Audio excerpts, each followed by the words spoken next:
Sugeng pepanggihan karo Bu Munti ing piwulangan basa Jawa.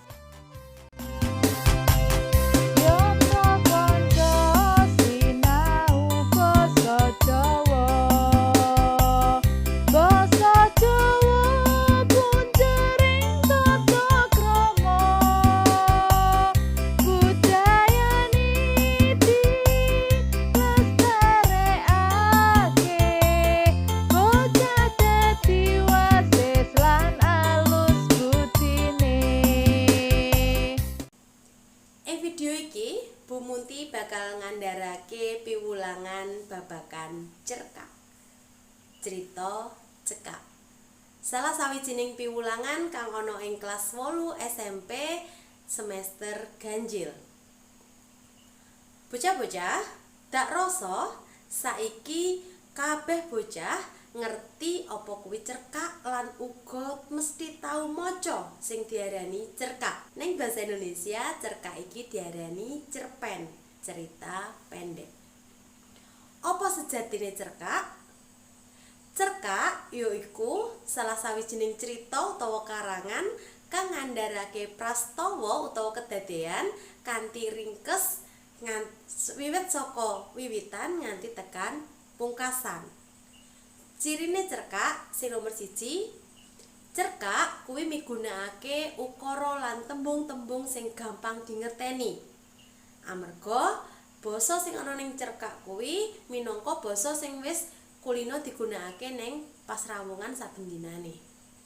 Nomor 2, critane cekak wae ana ing sakupenge panguripane paraga utama.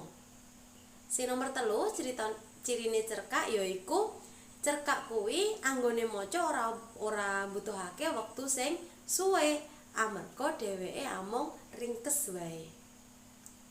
Cerkak iku kedadean saka unsur intrinsik. Unsur intrinsik cerkak sing arep dirembuk ing piwulangan iki ana 4. Nomor 1 yaiku tema. Tema yaiku ide utawa gagasan utama sing dadi dasaring crita. Nomor 2 yaiku alur. Alur yaiku rangkaian peristiwa sing didadekne siji akhire dadi dalan cerita. Kuwi sing diarani alur. Dadi alur cerita, jalan ceritane cerkak kuwi dijenengne alur. Unsur intrinsik sing nomor 3 yaiku latar. Latar kapérang dadi 3, latar wektu, latar panggonan, lan latar kahanan. Latar wektu kuwi wektu kedadeaning cerita utawa prastawa. Latar panggonan kuwi panggonan kedadeane prastawa sing ana ing cerita. Banjur kahanan yaiku suasana nalika prastawa utawa kedadean kuwi dilakoni dening paraga. Latar iku bisa tersurat, bisa uga tersirat. Yen tersurat berarti gamblang, katulis kacitak gamblang ana ing cerita. Dene tersirat kuwi kudu nganalisis dhisik. Iki wektune kapan, panggonane nang endi lan kahanane piye. Tuladhane sing latar tersurat. Dina karo Dewi lagi lungguh-lungguh ing pelataran omah sore kuwi. Dina lan Dewi lagi lungguh-lungguh ing pelataran teras sore kuwi. Latar panggonane teras, latar wektune sore. Beda karo ngene. Nalika cahya rembulan lagi padang-padange, Dinar amung bisa kekancan karo bantal lan guling. Nalika rembulan lagi padang-padange berarti latar wektune wengi. Terus nek kekancan karo bantal karo guling berarti manggone nang ndi panggonane? Ana ing kamar. Ya iku sing diarani latar tersirat. Banjur unsur intrinsik sing angka 4 yaiku pamaragan. Pamaragan yen ing basa Indonesia diarani tokoh lan perwatakan. Ana paraga. Paraga yaiku tokoh-tokoh sing ana ing sajroning cerita. Ora kudu uwong ya, Cah. Bisa kewan yen cerita kuwi awujud fabel lan saliyane. Jadi pamaragan kuwi ana tokoh mesti duweni watak. Watak uga ana sing tersurat, uga ana sing tersirat. Contohnya sing tersurat, Niken bocah sing pinter. Niken bocah sing pinter.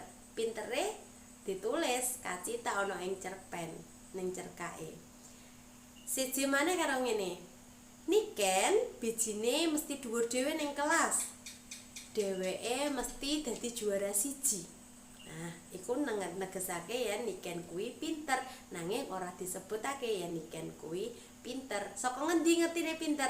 Bijine mesti apik, Niken mesti ranking siji. Nah, kuwi unsur intrinsik sing ana ing cerkak. Ana tema, ana alur, latar lan pamaragan. Para siswa kudu bisa nganalisis apa temane cerkak, kepiye alure, apa wae latar sing ana ing cerkak lan sapa paraga lan pamaragane. Nah, bocah-bocah, sawise awakmu ngerteni babagan unsur intrinsike cerkak, ayo bebarengan nyenaoni babagan unsur basa kang ana ing cerkak. Ing kene, kang bakal dijelaske Bu Munti yaiku jenis-jenising ukara. Ana ukara pawarta, ana ukara panguwuh, lan ana ukara pakon. Apa iku sing diarani ukara pawarta, panguwuh lan pakon? Sing nomor 1, ukara pawarta. Ukara pawarta yen ing basa Indonesia dia dinamakan kalimat berita. Jadi ukara pawarta iki tujuane amung ngandani, menehi kabar.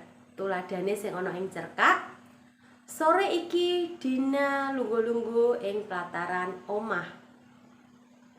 Sore iki Dina lungguh-lungguh ing plataran omah.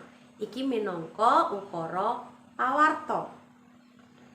Sijine maneh, Niken bocah sing pinter. Iku uga ukara pawarta. Sing nomor 2, ukara panguwuh. Ukara panguwuh yen ana ing basa Indonesia dinamakan kalimat seru. Ukara panguwuh iki bisa nduduhake rasa kaget, rasa gumun, rasa ora percaya utawa rasa seneng. Tuladhane ana ing cerkak, "Hore, aku oleh juara siji." Ature Bayu marang ibuke. Nah, "Hore, akhirnya aku oleh juara siji." Iki nduduhake ukara kang nduduhake rasa seneng. Mula iki sing diarani ukara panguwuh. Tuladhane maneh, "Wah, apik tenan ya laute."